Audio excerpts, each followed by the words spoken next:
Good day. My name is David Wild, and this is the third part of a three-part lecture on Chapter 3 on diversity in today's workforce from Connect Master Management 2.0.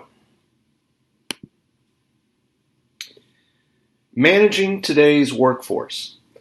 Workforce trends have resulted in many challenges for organizations. However, there are two that stand out. First, organizations are faced with the challenge of developing workplace policies and practices that promote inclusion and effectiveness of an increasingly diverse workforce. Second, organizations today need to find ways of accommodating a workforce where work-life balance is of greater importance than ever before. So, let's first talk about from managing diversity to promoting inclusion. Historically, organizations have dealt with the issue of workforce diversity in two ways. First, in recognition of laws regarding equal opportunity and discrimination together with psychological and social psychological challenges of working with others who are, quote, different. Organizations have adapted their human resource management practices.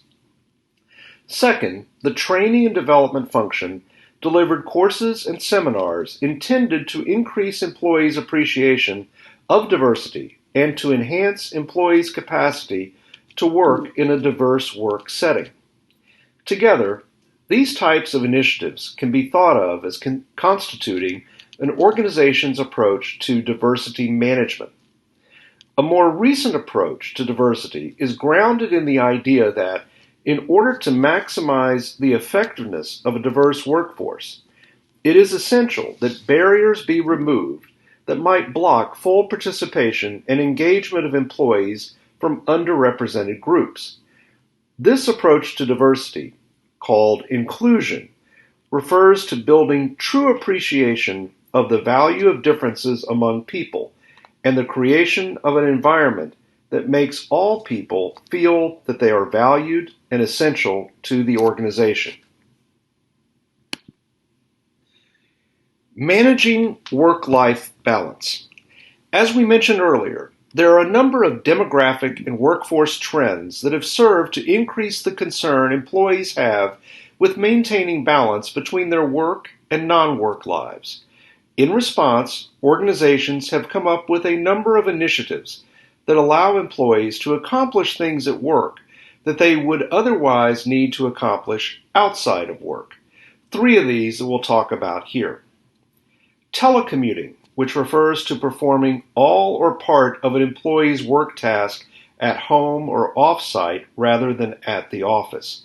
This represents an increasingly common way of providing employees with the flexibility they need. We've seen a lot of that in the wake of the COVID-19 pandemic, of course. Flex time, a common strategy managers might implement to help employees balance work and non-work responsibilities, is to offer a flexible schedule or flex time.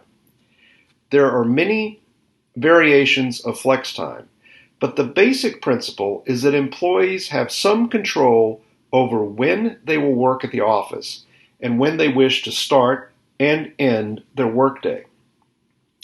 Compressed work weeks, whereby employees are given the opportunity to work the same number of hours over fewer days, represents another approach organizations use to provide employees with flexibility needed to accomplish non-work demands. Finally, let's talk about ways to go about self-management of work-life balance. Telecommuting, flex time, and compressed work weeks help employees balance work and non-work demands and responsibilities. Unfortunately, some jobs are not conducive to these arrangements. One tactic that has been used by parents with young children is seeking or arranging jobs that allow for an off-shift arrangement, which leaves one parent at home at all times. This can be accomplished when one of the parents works standard hours and the other parent works non-standard hours in the evenings or early morning or during the weekend. Another option that employees have to increase their ability to cope with non-work responsibilities is mobility, which refers to moving on to another company. The reality is that there is significant variability in how much flexibility companies provide their employees.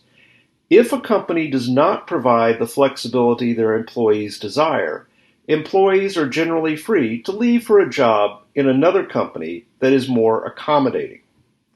Finally, employees may opt out of traditional employment and pursue self-employment. Self-employment provides a degree of flexibility lacking in other work arrangements.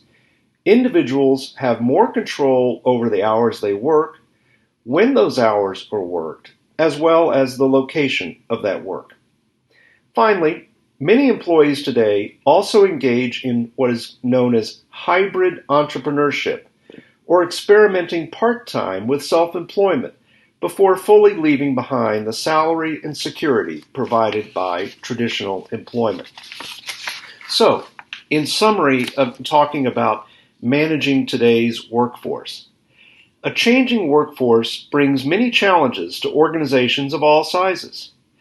Companies must address how each generation of employees can work together to attain company goals and bring their best selves to work every day. Companies also need to manage diversity and foster an environment of inclusion for all employees, leveraging the strategic advantages in diverse workforce and that it provides them in terms of ideas, perspective, and culture.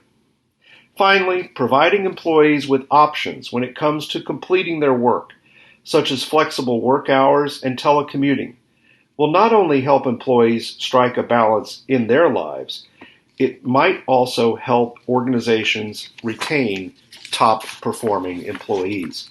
And so with that, we'll end our three-part lecture on Chapter 3 on diversity in today's workforce.